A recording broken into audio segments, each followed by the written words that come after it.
Hey guys, Ken with Sniper Performance here. Back with my Buick Regal project. Nice to be working on my own stuff, I gotta say.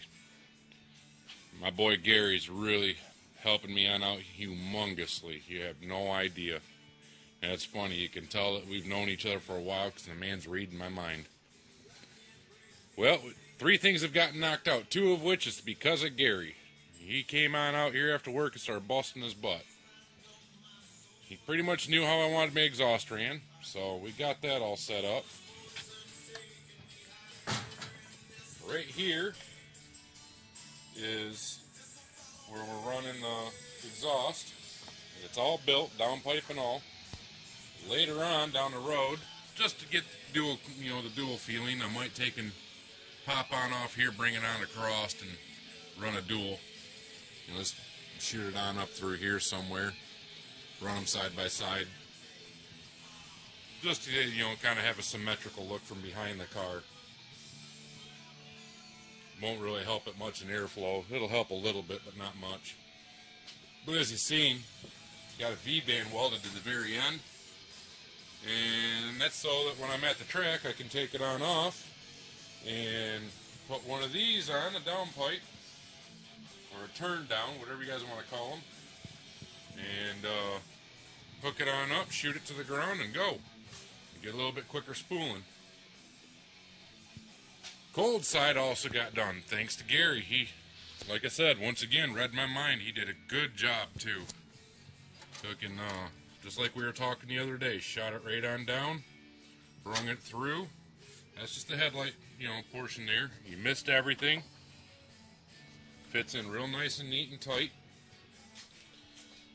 And then if you see here, you can see how it shoots on out of there, kicks right on into there, comes across.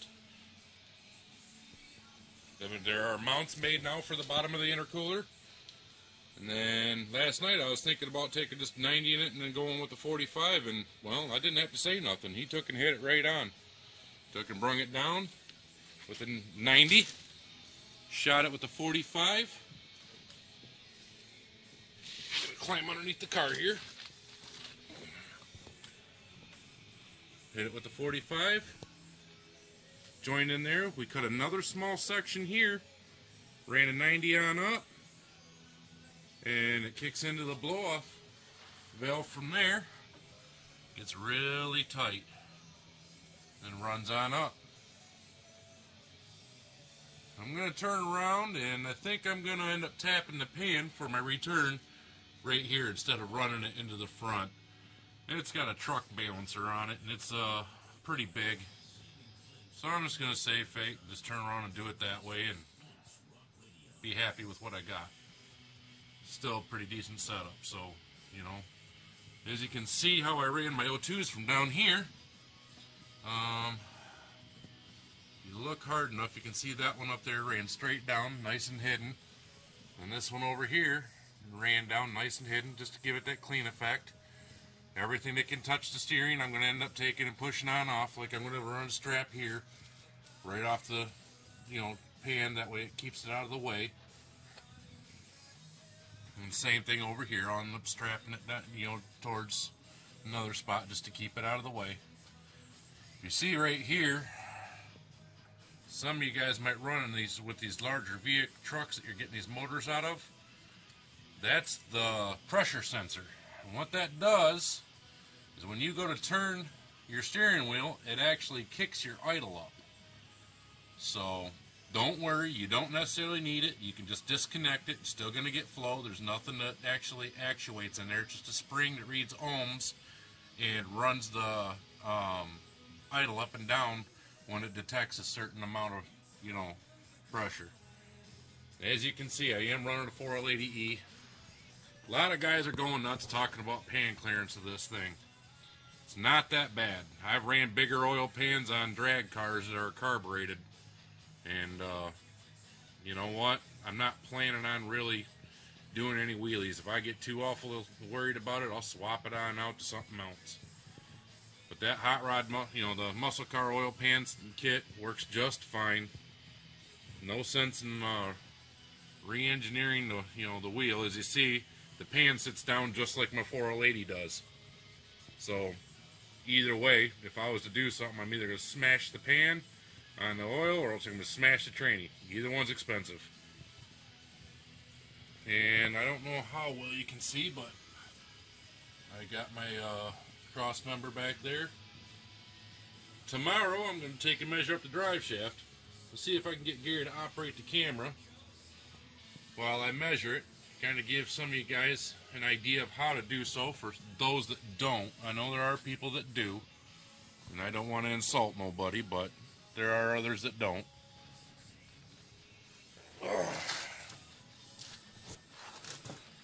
Get up off the floor here.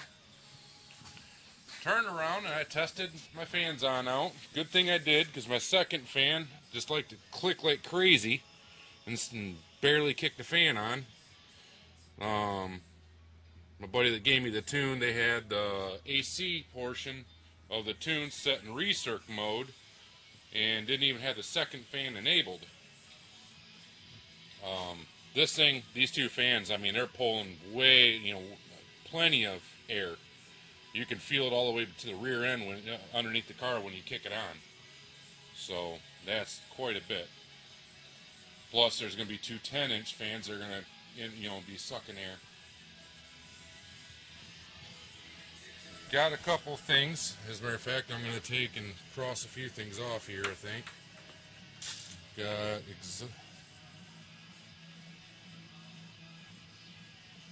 okay, I did the wrong one. Exhaust is all done. Hook up all the turbo, wastegate vacuum lines, filtrans, fluid. That'll be the last thing I do. Run heater hoses. I gotta go buy those yet, but I gotta do the street 90s on or brass on the water pump to make it work better. Let's see. Measure for the drive shaft. I plan on doing that tomorrow. Install seats. I got one partially installed. I got to get the other one out of the Sammy. Install shifter. Well, we all know that don't take long. It's just a matter of cutting a hole, drilling it, mounting it, and all that stuff. Getting it basically where I want it. Plumb oil for turbo. I've got everything to do so. Now I'm only going to partially plumb it because I need to actually pull the pan in order to do so. So my thing is, I want to get it running. If I have to, I'll just take and hold the turbine so it ain't spinning, just to get this thing running, get it some oil, see some oil pressure, know that everything's just, talking to it. Now, another portion's coming on up. These injectors, they're smart fire injectors. I'm seeing a lot of bad stuff on them. These are high impedance, 80 psi that are in it right now. Be careful of what you're looking at on the forums and these reviews. You're going to see a lot of guys that are saying that they're having issues, and then you'll see one guy pop on up, and almost every one of them, he's only got one or two posts, he's brand new, and says, oh my God, he's running them, he's been running them for years, and almost every post is similar. And that's literally the guy from Smart Fire Injectors. I'm going to fire these on up, see what's happening, but I'm hearing that they're sticking wide open, and some of them aren't even kicking on, and just all kinds of crazy stuff. And then I'm hearing some others actually that are legit, that have been on a couple different forums and are senior members, say, hey, I run them, they're decent. But I'm eventually going to take and save up some money, go to the Siemens Deca or the FC1000, something like that. I'm not going to dink around with these injectors too awful much. I've got an extra set. The guy was kind enough to send me an extra set, but they are the 96 low impedance, so if these go bad, I'm still screwed on over, because then I got to have an injector driver. And the guy that's selling them don't seem to be too awful bright. Don't usually condemn anybody, but this guy literally seems like he's going out of his way to be pretty shady. You'll find him on LS1 Tech and all that other stuff, and when he describes everything, he just gets real, don't even state what brand they are, and then pops them on out there saying, if you're serious, give me a call and we'll talk about what they are. You don't want to advertise on the forums, but yet he's a sponsor. So, sounds like he's just wanting to get a chance to get some smooth talking going and, well, possibly rake someone over the coals, in which he's already done with me once. I picked up a 2-bar map sensor from him, you know, and 2 of them shipped. Both the nipples that go into the intake were broke. No common sense in shipping. I mean, shoot, I'll show you something here. This is the way, as soon as I get to the box, this is the way I received my injectors. Box is all busted up. Thank God they were in a box. And of course, there's 1 extra injector in there. So I hope I don't have too awful much problem. However, I'm the type of guy that if this guy's going to fool around, I will drive my happy butt right on down to Indiana. Considering he's just 1 state below us, and I have his address. Although that even looks shady. You turn around, you hit it on Google Maps, and it shows it out in the middle of a field. So, or it's not in the middle of a field, but it's out on a back road that is where there's nothing there. You know, there's no buildings, no nothing. So, just, if you're looking to buy them, just beware. You know what you're getting into now. I am going to give him a shot. I will give him a chance. I know that he's selling these things to a lot of people. They're very, you know, intriguing. $300 for a nice set of, or for a set of injectors that are high, you know, high flow, all that stuff. So, see what happens there. Still haven't done nothing here with the interior. Been playing around with HP tuners, trying to get adjusted to it. Like I said, HP tuners, this whole tuning with the laptop thing is way new to me. I'm used to being able to walk on up, read a plug, you know, change my timing, you know, just rejet the carb, stuff like that. That's my way of tuning. Trying to learn these different things when it comes down to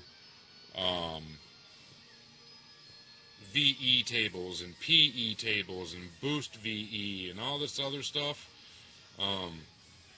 Half the time I can't find out where to put, you know, what's what and where to put it.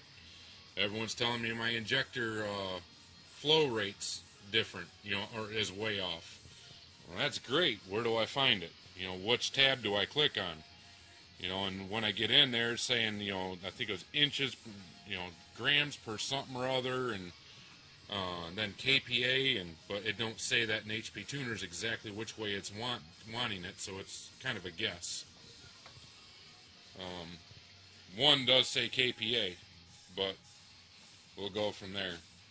So I got a little bit of reading to do, but most of the reading you find, guy on YouTube has a couple of them. They're on LNF 2.0 Ecotech motors, and you know, that don't help me out much because that don't have hardly any similarity to an LS based engine.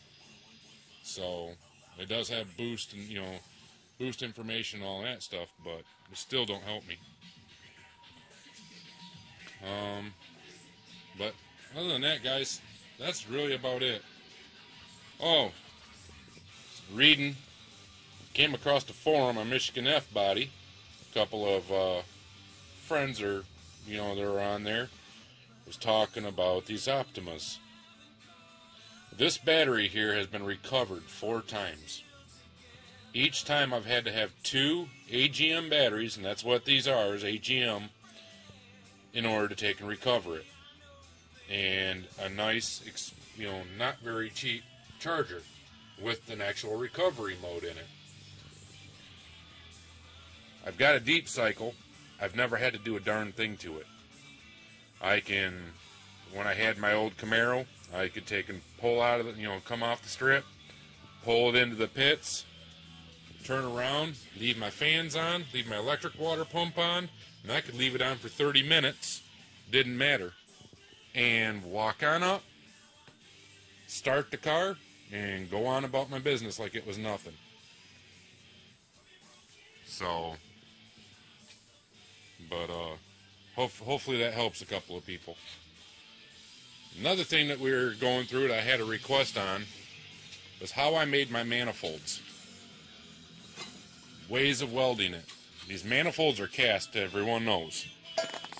There's no real magic in welding cast. A lot of people tell you got to do it this way, you got to do it that way. They're reading too far into it half the time. 90% of the time, all you got to do is preheat the area that you're going to weld to 450 degrees. You can go beyond that. It's not, a certain dead set temp. I wouldn't go below 450 degrees. Usually what I do is I'll weld it till it turns red, crank my welder all the way up, and I'll start off welding on the cast and roll into my tube. The type of tube I used was nothing more than 100 thick cold roll, which is actually a pipe, so that's just to take and give it, a little bit of a fighting chance against cracking, I guess. I've seen 321 stainless crack, but we were using that stuff at Delphi quite a bit. But a lot of people, what they're doing, this here's a passenger side truck manifold. Depending on which way you want to run your stuff, you can actually fire straight up and forward on the passenger side with this manifold, chop it right here, and weld in a V-band. And then the other side, you'd be able to take and shoot down and forward. 6 to 1, half a dozen the other, it don't matter. The only reason why I didn't go this way is because you got the molding for the EGR port. I didn't want to cut it out. I didn't want to have to dink around with welding it all on up. It was easier just to deal with the driver's side manifolds. Once you wrap them up, they look pretty decent. But mine, when you're using passenger, or driver's side manifolds, you got the driver's side that's up and forward. And then, of course, for what I needed too, because where my downpipe was going, I needed a down and forward on the passenger side to give me my room for my downpipe. And as you can see, I got it. And I got some pretty good clearance. I don't know if I can get that camera down here. I'm going to rotate a little bit. Got plenty of room in my heater box. Get my hand right in there. It being all wrapped. And it shoots down. Climb underneath the car so you guys can get a real good look.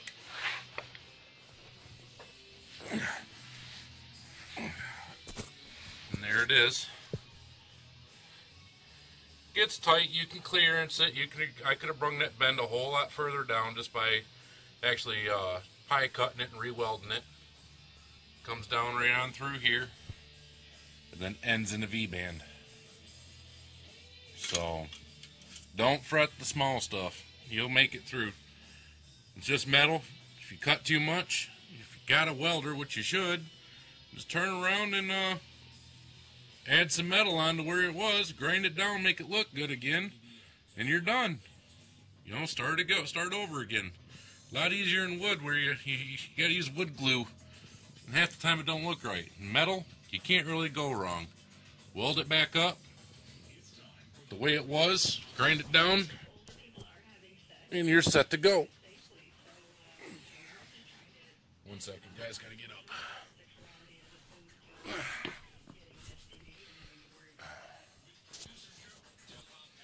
Now, I don't have to, but I'm gonna. I got some extra exhaust wrap. On this new exhaust, I'm gonna take and weld it all the way on up. Or wrap it all the way on up as far as I can get it. So you guys know this is stainless pipe. I'm not TIG welded. I haven't TIG welded anything on this car so far. I could have, but I didn't. Didn't even use stainless wire. I've been doing this for quite some time now. And all I use is mild wire out of a MIG. CO2 gas. It welds up just fine. I mean, you can definitely see There's nothing to worry about. There's another one.